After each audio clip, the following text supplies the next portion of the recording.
સુરત શહેરના ડિંડોલી વિસ્તારમાં મહાનગરપાલિકાની ગંભીર બેદરકારી સામે આવી છે।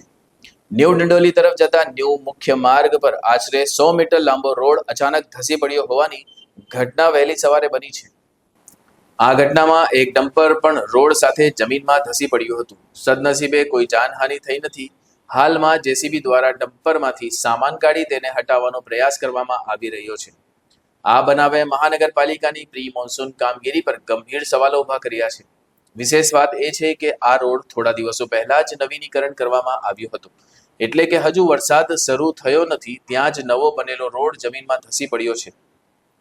સ્થાનિક રહેવાસીઓએ રોડની ગુણવત્તા અને પાલિકાની દેખરેખ પર તીખા પ્રહાર કર્યા છે। તેમનું કહેવું છે કે જો વરસાદ શરૂ થશે તો આ વિસ્તારમાં મોટી સમસ્યા ઊભી થઈ શકે છે।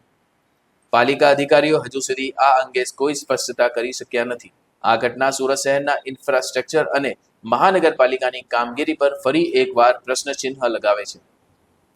जो बनाते हैं रोड वाले वो पता नहीं कहाँ चले गए, विदेश चले गए। हाँ, वो विदेश चले गए हैं, पैसा खा जाते हैं ये लोग सब। एसएमसी वाले सब पैसा खा जाते हैं। कोई नेता वेता है यहाँ पे? कोई नहीं आ रहा, कोई देखने आ रहा है। वोट लेने के लिए सब आ रहे हैं। कौन नेता मंत्री आएंगे, पब्लिक मार जाएंगे, कोई सुनवाई नहीं है हमारा सबको। अच्छा, क्या मांग है आपका? हमारा सबका मांग है अच्छा रोड बनाए, अच्छा सोसाइटी बनाए। कुछ कर रहे हैं? कोई कुछ नहीं कर रहा है, केवल वोट लेते हैं हम लोग से। गरीब लोग को कोई सुनता नहीं है भैया। सही बात है। हाँ, जहाँ बड़े बड़े आदमी है ना, पैसा देके एक भी पैसा नहीं लगे काम हो जाएगा।